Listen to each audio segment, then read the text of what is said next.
Good morning. So it's pointless. It's not working. What's the point? All of these statements that come up, when we're in that stage where we've been feeling like we're doing something, we're trying, but it's not going in the right direction that we want. And here's 2 questions to ask when you get into that stage, because the shorter the gap that you spend dwelling and kind of in that stage where you're like beating yourself up for the results that you are not in control of directly, especially if we're talking about the scales here, which is another question altogether. And as we know, the scales are a really poor marker of progress, especially if you're exercising a lot, especially if you're doing resistance work, getting stronger, improving your bone density, building muscle, getting into better eating habits, which might then be helping you build muscle.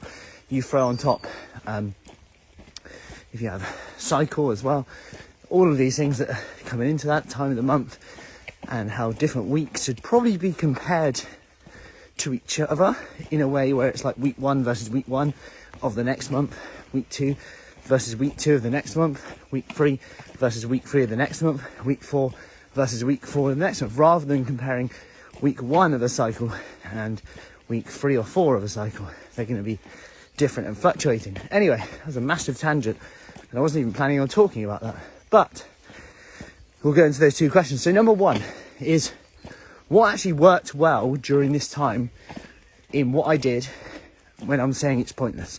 And I'll give you an example. Let's say the scales stay the same, but you wrote down what you eat, you tracked your calories, you exercised 3 times a week. So you did all these habits, but it didn't work. Okay, what worked well?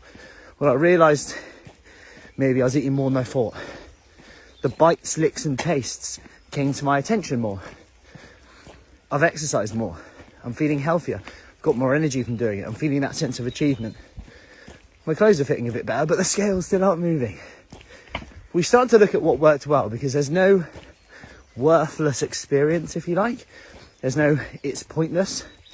There's always value in there, and it's always feedback. And this is where it gets a bit uncomfortable, in that this perceived failure is actually sometimes what we need to really become more aware of our relationship with food, of our habits, so that we can make better choices. So this comes on to question 2, which is, what could I do differently? Knowing what I know now, what could I do differently? So knowing what I know now, what could I do differently? Okay, maybe I need to alter my intake a little bit. Maybe I need to look at weekends. Maybe I need to exercise less and spend a bit more time on the food side of things. Maybe I need to look at my sleep.